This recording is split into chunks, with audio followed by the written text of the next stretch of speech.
예, 오늘 본문은 안디옥 교회에서 다시금 예루살렘 교회로 옮겨서 설명하고 있습니다. 그때는 헤롯 왕이 손을 들어서 교회에 몇 사람을 해하려고 하였던 때입니다. 그때에는 요한의 형제 야고보를 칼로 죽여서 순교를 당한 때였습니다. 지도자를 순교하게 했다라고 하는 것은 그만큼 헤롯의 권력이 상당히 강압적이었다라고 하는 것을 알려주고 있습니다. 그러니까 신생한 종교 기독교에 대해서요, 헤롯 왕이 행정적으로 처리를 하려고 했던 모습을 보여주고 있습니다. 어쩌보면 코로나 시대에 우리도 그 교회라고 하는 것 때문에 어려움을 많이 당했죠. 행정적으로 교회가 타깃이 돼서 교회에 가지도 못하게 하고 그런 시절이 벌써 지나갔습니다. 그 여파가 아직도 남아 있어서 젊은 사람들이 교회로 많이 돌아오지 못하고 있는 상황이기도 합니다. 이렇게 행정적인 능력, 권력을 가지고 교회를 해하려고 하였던 것들은 지금뿐만 아니라 과거에도 있었습니다. 초대교회에도 그런 일들이 일어났었다라고 하는 겁니다. 세상은 교회에 대하여서 그렇게 그다지 좋은 평가를 하지 않는 것이 현실입니다. 그러니까 이상하게 생각할 것도 사실은 없습니다. 왜냐하면 세상과 반하는 것을 가르치기 때문입니다. 세상의 권력을 가지고 있는 것이 물론 믿음의 사람이 권력을 가지고 다스릴 때도 있지만 그렇지 않을 때도 많거든요. 그러면 예수님이 돌아가신 다음에 기독교가 번창하는 그 시기에는요, 실상은 반대하던 무리들이 있었던 시대입니다. 그러니까 교회를 기쁘게 여기지 않았던 시대예요. 교회에 대해서 비판하고 저거는 무슨 무리야, 뭐하는 집단이야, 이렇게 바라보았던 시절입니다. 하지만 그런 핍박이 있었고 행정적인 어려움을 주었던 시대이지만 오히려 그 시대에는요, 성령의 역사하셨던 시대입니다. 그러니까 행정적으로 어렵고 권력이 교회를 이렇게 어렵게 하는 시대이지만 사실은 그런 시대는 부흥 시대. 그렇다면 우리 시대를 좀 되돌아봐야 됩니다. 그러니까 교회를 그렇게 좋게 여기지 않는 종교적인 어떤 성향으로도 볼 때 불교, 카톨릭 다음의 교회거든요. 그러니까 예전에는 기독교가 상당히 높은 선호도가 있었는데 지금은 많이 밀려났어요. 그런 상황이 됐습니다. 왜냐하면 코로나는 사실 특별한 상황이잖아요. 더군다나 이제 전염이 강한 전파력이 있는 것이었다고 했기 때문에 모여서 당연히 모이면 이렇게 전염이 안 될래야 안 될 수가 없죠. 아무리 이렇게 한다고 해도 안 될래야 안 될 수 없는 상황이었잖아요. 그러니까 사회에서 볼 때 굳이 왜 그렇게 모여야 되냐, 전염을 시키는데 그렇게까지 해야 되냐, 사회에 해악을 끼치는 그런 일들을 왜 그들은 계속 하면서까지 신앙을 지켜야 되냐, 그런 어떤 시각으로 보았기 때문입니다. 바라보는 것에 따라서 그렇게 보여줄 수 있기 때문에 거기에 호응해서 움직였던 교회들은 대부분 교회 문을 닫고 유튜브로 신앙생활을 하게 했습니다. 그러나 이제 이건 너무 신앙의 자유를 억압하는 것이다 라고 했던 교회들은 강력하게 더 모이는데 힘썼습니다. 어찌됐든 간에 진리가 전파되는 과정에는요, 이런 어려움이 있습니다. 어려움이 있는 것이 어떻게 보면은 우리를 더 강하게 합니다. 주일날 주보에도 내가 실겠지만 이복성 권사님을 오늘 어제 오후에 만나뵀는데 남편이 교회 가면 집안 망한다 이런 얘기를 했다는 겁니다. 그래서 사실 가는 것을 말렸거든요. 그러나 주변에 계셨던 분들이 그렇게 신앙생활 하자고 그렇게 이야기도 했고 또 본인이 오히려 그런 그 남편의 만류 때문에 더 강력하게 교회로 오는 결단을 하게 됐다는 의미로 말씀을 하셨어요. 그래서 어쩌면 우리의 믿음이 정말 진짜인가 라고 하는 그 과정을 거치는데 핍박이 있습니다. 박해가 있습니다. 우리를 이해하지 못하는 어떤 상황이 있습니다. 그럼에도 불구하고 예수 그리스도를 믿는 믿음이 변하지 않고 오히려 더 강해지는 그런 신앙의 성숙함이 있어야 한다라고 하는 것이 초대교회의 모습을 통해서 우리에게 보여주고 있는 겁니다. 그러니까 가지 말라고 해도 갈 수밖에 없는 것은 그러니까 믿음을 갖지 말라고 해도 믿음을 갖고 살 수밖에 없는 것은 믿음이 아니면 살 수 없기 때문입니다. 저는 아내랑 주일날 오후에 저희 아버님 댁에 잠시 다녀왔는데 가면서 그런 이야기를 했어요. 시대가 어렵잖아요. 지금 어려운 시대를 살고 있어요. 사실은 이제 우리의 삶은 예전보다는 먹을거리 때문에 걱정하는 시대는 아닙니다. 먹을 게 없어서 못 사는 시대는 아니잖아요. 누구나 다 먹을 수 있게, 살 수 있게 하는 시대잖아요. 그러니까 아무리 힘들어도 저소득층에도 나라가 보장해주는 그런 제도가 되어 있기 때문에 그 누구도 먹는 것 때문에 굶어서 죽는 사람은 거의 없어요. 지금 이 시대는. 그러니까 예전에 비하면 보릿고개 이런 거는 다 지나간 이야기예요. 옛날 이야기예요. 정말 옛날 이야기예요. 지금은 먹을 게 없어서 못 사는 시대가 아니에요. 너무 배불러서 문제가 되는 시대지 그 시대랑 지금 시대는 너무 달라요. 그러니까 30-40년 전하고는 전혀 다른 시대를 살고 있어요.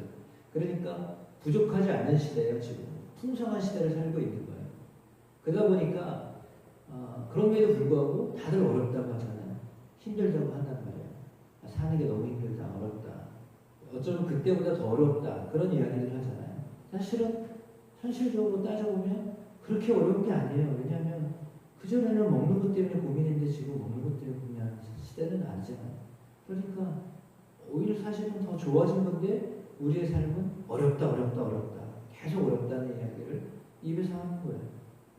그런 걸 사실은 어렵다고 한다면 어려운 거죠. 왜 어렵다고 말하니까 어려운 겁니다. 어려운 건데 그 어려운 것을 참 어려운 것을 어떻게 이기며 사는가. 그래서 아내랑 이야기하는 게 뭐예요? 아니 믿지 않는 사람들은 도대체 어떤 힘으로 사냐. 우리는 믿는다고 해도 힘든데 그렇잖아요. 믿는다고 하면서도 힘든데 믿지 않는 사람은 뭘 믿고 살지? 자기만 의지하고 살아야 되는데 그 머리 터져가면서 머리 굴려가면서 자기 재능을 다 해가면서 인맥 이런 거 다 써가면서 살아야 되는데 그러면서도 어렵잖아요. 그거 어떻게 하면 더 좋은 사람 만날까? 더 힘 있는 사람 만날까? 어떻게 하면 이 문제 해결할까라고 하는 거를 다방면으로 머리 써가면서 살아야 되는데 그 사람들이 그렇게 하면서도 힘든 거 아니에요. 그러니까 여러 가지 면들로 인하여서 자신의 문제들을 해결하려고 하는데도 힘든 거잖아요. 그러니까 어떻게 보면 믿음이 있다는 것이요 너무 감사한 거예요. 믿을 구석이 있다는 게 너무 감사한 거예요. 구석이라는 표현을 써서 죄송하지만 그러나 우리가 믿는 하나님이 계시다는 게 너무 감사한 거예요. 의지할 만한 곳이 있다는 것이 너무 감사한 거예요. 그러니까 어렵고 힘든 시대일수록 정말 주님을 의지해야 합니다. 오늘 보면은 어떻게 의지하며 살아가는가라고 하는 것을 우리에게 가르쳐 줍니다. 어떻게 어려운 시대를 살아야 되는가. 베드로가 감옥에 갇혀 있습니다. 더군다나 사형을 앞두고 그 전날까지 베드로는 감옥에 갇혀 있습니다. 이제 다음 날이면 죽어야 되는 상황입니다. 근데도요 베드로는 편안히 잠을 자고 있습니다. 도대체 이해가 되지 않습니다. 그러면 죽음이 두려웠지 않았던 겁니다. 내일 죽어도요 그냥 오늘 편안하게 하루를 마감할 수 있었던 그 은혜가 베드로에게 있었던 거죠. 그러니까 그는 밤새 기도했다라는 말을 성경은 기록하지 않습니다. 두려웠다면 아마 밤새 기도했을 겁니다. 내가 이 두려움을 이길 수 있게 도와주시오 라고 그렇게 기도했을 겁니다. 그런데 베드로는요 그냥 잠을 잤어요. 좀 이해가 되지 않는 행동을 하고 있습니다. 그것만 그런가요? 근데 어디에 잠이 오겠어요? 사실은 옆에 사람들이 지키고 있어요. 근데도 그렇게 잠을 자요. 천사가 막 때리면서 깨웠어요. 그 정도로 깊은 잠을 잤단 말이에요. 그러면 사실은 베드로의 마음은 평안했다는 것을 말합니다. 내일 죽을 사람들이 평안했다는 거예요. 그는 주님을 믿는 믿음이 있었기 때문에 옆에 사람이 있었는데도 잠이 왔고요. 천사가 그렇게 크게 흔들고 깨워서 쳤을 정도로 깊은 잠을 잤어요. 여러분에게 이런 평안이 있으십니까? 이런 평안이 있게 되기를 축복합니다. 주님이 어떤 상황에서도 잠을 주시는 은혜가 있게 되시길 축복합니다. 하나님 주시는 은혜가 많았던 거죠. 근데 천사가 그를 깨웠습니다. 그리고는 오늘 본문에 나와 있는 것처럼 일어나라고 말씀하십니다.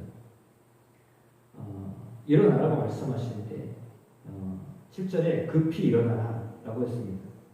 그러니까 일어나라고 하시고서는 하셨던 천사를 통해 하나님 하셨던 일은 뭐냐면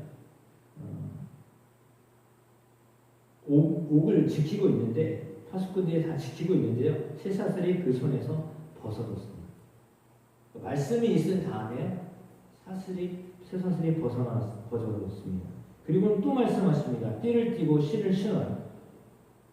그리고 그 말씀을 듣고요. 또 움직입니다. 베드로가 그대로 하였습니다.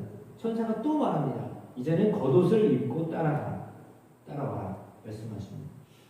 그러니까 하나씩 문제를 해결하시는 거예요. 한꺼번에 문제를 해결하시는 게 아니라 하나씩 해결하시는 거예요. 그러니까 하나님이 문제를 해결하실 때는요. 하나씩 해결하시는 거예요. 물론 급할 때는 한꺼번에 다 하시겠죠. 이게 사실은 어떻게 보면 동시에 이루어진 건데 과정을 하나씩 밟은 거예요. 그 과정은 뭐냐면 철저히 하나님의 말씀에 순종한 겁니다. 왜냐하면 지금 감옥에 갇혀있는 상황이잖아요. 근데 일어나라고 하셨는데 그는 그 말씀을 듣고 일어나려고 했던 거예요. 우리를 얽매이고 있는 상황이 얼마나 여러 가지로 우리를 얽매이잖아요. 베드로의 경우에는요. 사람이 옆에 있었어요. 쇠사슬에 묶여 있었어요. 옥문이 닫혀 있었어요. 그 다음에도 경비병들이 1차, 2차 있었어요. 그 다음에는 철문이 있었어요. 이렇게 4중, 5중, 6중으로요. 그를 매이고 있었던 것들이 많았다는 겁니다.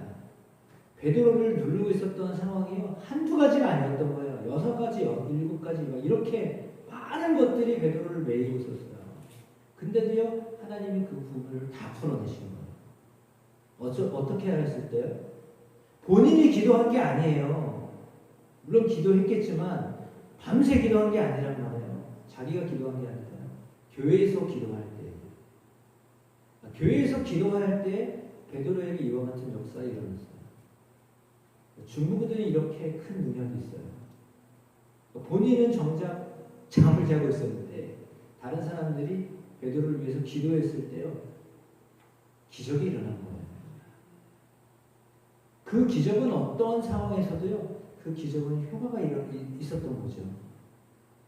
여러분을 위해서 기도하는 교회가 있다는 것은 은혜입니다. 하나님이 나를 위해서 기도하는 사람을 세우셨다라는 것은 은혜입니다. 혼자 있었다라고 한다면 이 기적이 일어나지 않았어요. 그는 교회 공동체에 함께 있었기 때문에 이런 일들이 일어난 거예요. 혼자서는 그것들을 경험하지 않아요. 왜냐하면 하나님은요. 그 증인이 있는 것을 원하시거든요. 나는 사람을 통해 일한다라고 하는 것을 보여주시고 싶으신 거예요.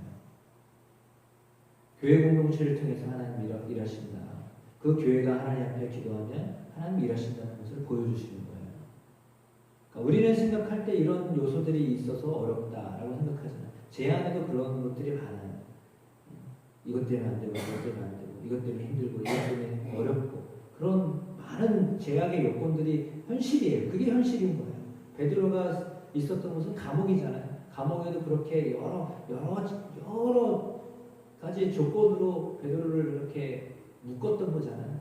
근데 그 묶였던 모든 것들을 기도로 풀어낸 거예요.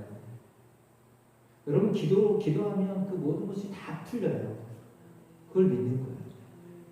그러니까 우리의 생각과 우리 어떤 능력으로 푸는 게 아니라 정말 하나님이 기도로 푼다는 것은 뭐냐면 하나님이 푸신다는 거예요. 그 하나님을 믿는 거예요. 그 믿음으로 살 때 하나님은 반드시 우리가 묶여있는 그 어떤 묶임에서도 풀려나게 하시는 은혜가 있습니다. 주변에 사람이 묶어도요, 그 사람에서부터 벗어나게 하시잖아요. 착고로에 풀려 이렇게 쇠 사슬에 묶여 있어도 문이 닫혀 있어도 그것이 다 열리게 하시고 풀어지게 하시잖아요. 하나님은 그렇게 하실 수 있는 분입니다. 필요하시면. 왜냐하면 하나님이 베드로를 통해서 하나님이 기도할 때 이런 기적이 일어나는구나 라는 것을 교회도 깨닫게 하셨고 베드로도 깨닫게 하시고 이 본문을 읽고 있는 우리도 깨닫게 하시는 겁니다.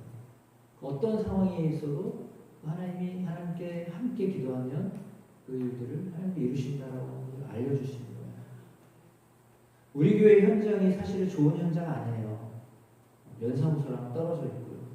그리고 뭐 마을 한가운데 있는 것도 아니고 동떨어져 있잖아요.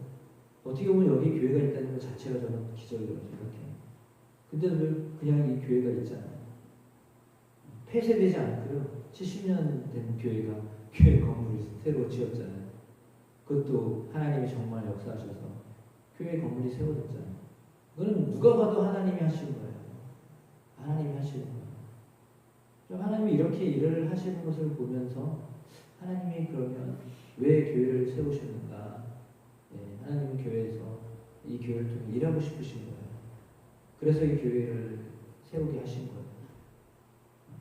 우리가 훌륭해서가 아니라요. 하나님이 하나님의 일을 하고 싶으셔서 교회를 세우신 거예요.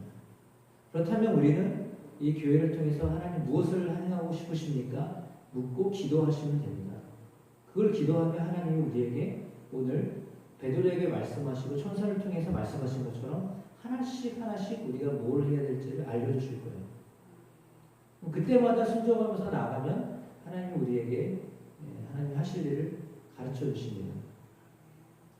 우리는 순종하며 들으려고 하면 됩니다. 말씀을 들으려고 하면 주님의 음성을 들으려고 하기만 하면 하나님 우리에게 역사하실 건데요. 그것에 대하여서 깨어있는 그 사람들이 하나님께 기도하면 반드시 하나님의 역사하심을 믿습니다. 그러니까 지금 이 시대에도 하나님은 말씀하십니다. 베드로에게만 말씀하시는 것이 아니라 우리에게도 역사하십니다. 그냥 믿고 사는 사람에게 하나님 말씀하십니다. 그 음성에 우리는 그냥 따라가기만 하면 되는 거예요. 여러분의 마음에 하나님이 이렇게 음성으로 말씀하실 때 따라가시면 돼요.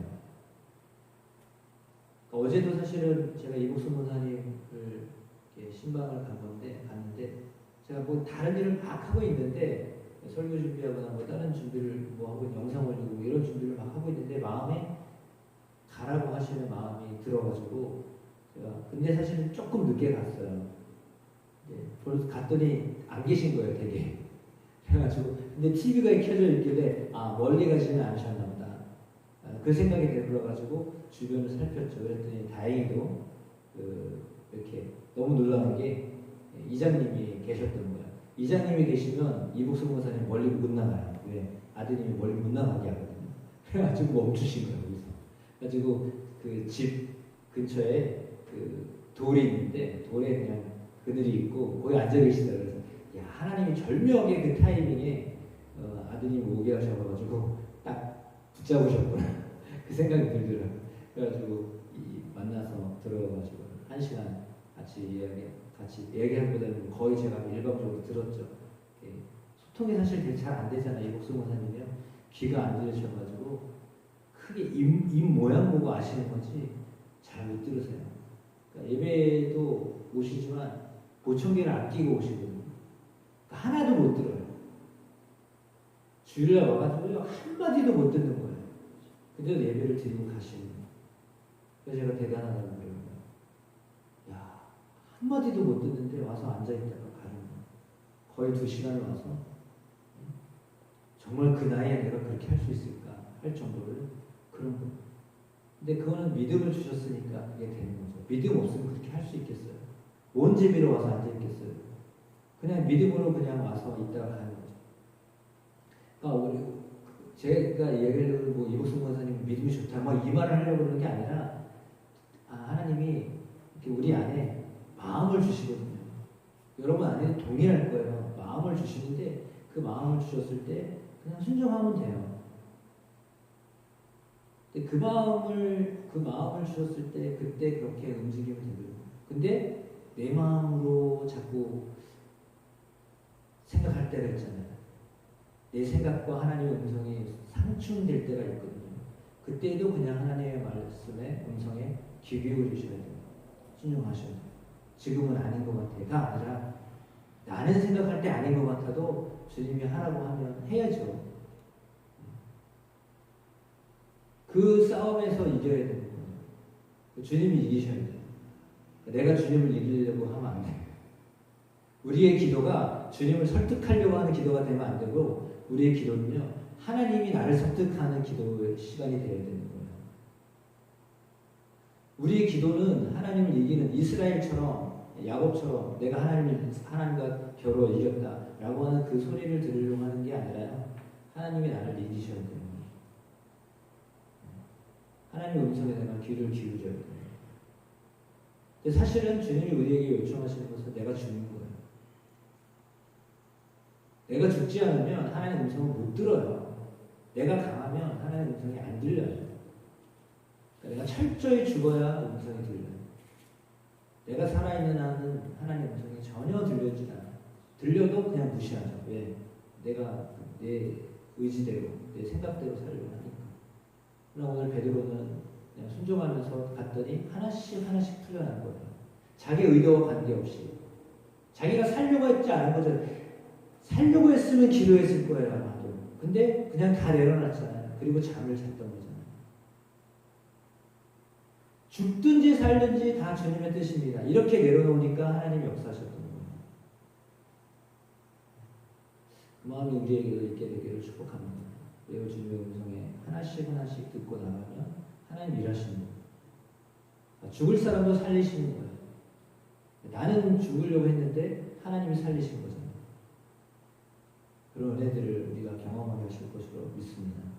그 역사를 경험하는 저나 여러분, 우리 교회가 되기를 소망하고 또 이렇게 함께 기도하는 저와 여러분 모두가 다 되시길 주의 이름으로 축복합니다. 그래서 오늘 나는 누구를 위하여 기도할 것인가? 나는 무엇을 놓고 간구할 것인가? 또 하나님께 묻는 그런 시간 되시기를 주의 이름으로 축복합니다. 기도하겠습니다. 하나님 감사합니다. 오늘 주님의 말씀을 통하여서 우리에게 깨달음을 허락하여 주시니 감사드립니다. 죽든지 살든지 주님께 맡겼던 베드로와 같이 우리의 삶에 모든 것들을 주님께 맡길 수 있는 마음도 우리 가운데 있게 하여 주시기를 원합니다. 그러나 교회가 베드로를 위하여 기도하였을 때 하나님, 베드로는 그 감옥 안에서도 풀려나는 놀라운 역사가 일어났습니다. 진실로 기적이 일어났습니다. 천사가 그를 깨워서 급히 일어나라고 나가라고 말씀하시고 그 음성에 그는 귀 기울여 움직이면서 옷을 입고 허리띠를 띠고 그렇게 재빨리 나와서 안전한 곳으로 옮겨졌습니다. 하나님, 이런 은혜들이 우리에게 일어나게 하십시오. 우리가 기도할 때 기적을 경험하게 하여 주십시오. 우리가 기도할 때 하나님의 말씀이 전해지는 것을 보게 하여 주십시오. 그런 일들을 우리에게 맡기시려고 교회를 건축하게 하셨음을 믿습니다. 그 사역에 하나님의 그 일하심에 우리가 함께 동참하며 그 기쁨을, 그 감격을 누리는 저희 교회가 되게 하옵소서. 예수님의 이름으로 기도합니다. 아멘.